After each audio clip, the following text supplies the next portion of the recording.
പ്രിയ സ്നേഹിതരെ, ക്രിസ്തുവിന് രണ്ട് മാനങ്ങളുണ്ട്. ക്രൂശിതനായവൻ, പിന്നെ മഹത്വവൽക്കരിക്കപ്പെട്ടവൻ. Crucified Christ and glorified Christ. ഈ ഭൂമി ജീവിക്കുമ്പോഴും കൂടുതൽ അർത്ഥപൂർണ്ണമായി നാം അനുഗമിക്കേണ്ടത് ക്രൂശിതനായ ക്രിസ്തുവിനെയാണ്. നിത്യതയിലാണ് മഹത്വത്തിൻ്റെ തേജുരൂപമായ ക്രിസ്തുവിനെ അനുധാവനം ചെയ്യാനാവും.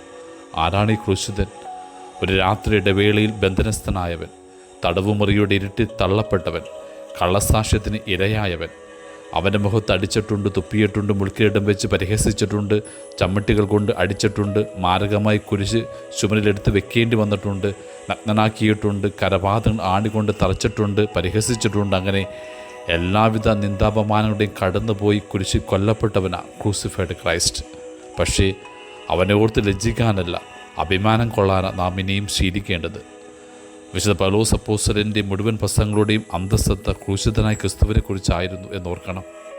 തെസ്സലോനിക്കാർക്കോ ഏഥൻസിനോ റോമക്കാർക്കോ വേണ്ടി അവൻ വചനം പങ്കുവെച്ചപ്പോഴൊക്കെ അതിൻ്റെ കേന്ദ്രബിന്ദു ക്രിസ്തുവും അവൻ്റെ കുരിശുമരണവുമായിരുന്നു. ആ ഒരു വിഷയം അവനൊരിക്കലും മറന്നുപോയില്ല. നിങ്ങൾക്കിടയിലായിരുന്നപ്പോൾ യേശു ക്രിസ്തുവിനെക്കുറിച്ചല്ലാതെ, അതും ക്രൂശിതനായവനെക്കുറിച്ചല്ലാതെ മറ്റൊന്നിനെക്കുറിച്ചും അറിയേണ്ടതില്ലെന്ന് ഞാൻ തീരുമാനിച്ചു എന്ന പൗലോസ് കൊറിന്തോസുകാർക്ക് എഴുതിയ ലേഖനത്തിൽ സാക്ഷ്യപ്പെടുത്തുന്നത്.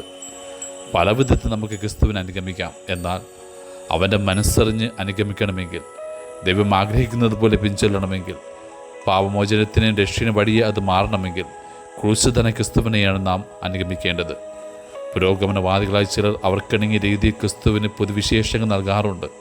ശത്രുക്കളുടെ പടപൊരുതുന്ന മാലാഖയുടെ മധ്യ രാജാതിരാജനായി വസിക്കുന്ന മഹത്വത്തിൻ്റെ തേജുരൂപമായി ക്രിസ്തുവെന്ന് പറയാൻ അവർക്കിഷ്ടം.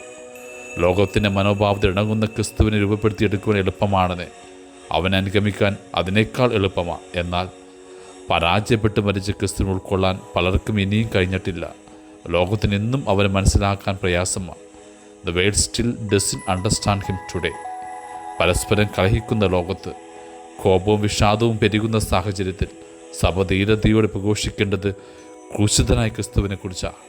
ഈ ലോകത്ത് നമുക്ക് മാത്രം പങ്കുവയ്ക്കാനാകുന്ന തികച്ചും വ്യത്യസ്തമായ ഒരു പ്രഘോഷണ വേലയാണിത്. ആകയാൽ ക്രൂശിതനായ ക്രിസ്തുവിനെ കുറിച്ച് ഓർത്ത് ലജ്ജിക്കാതിരിക്കാനും ഇടറാതിരിക്കാനും ധൈര്യതയോടെ അവനെക്കുറിച്ച് പ്രഘോഷിക്കുവാനുമുള്ള കൃപയ്ക്ക് വേണ്ടി പ്രാർത്ഥിക്കാൻ നമുക്ക്. ആമേൻ.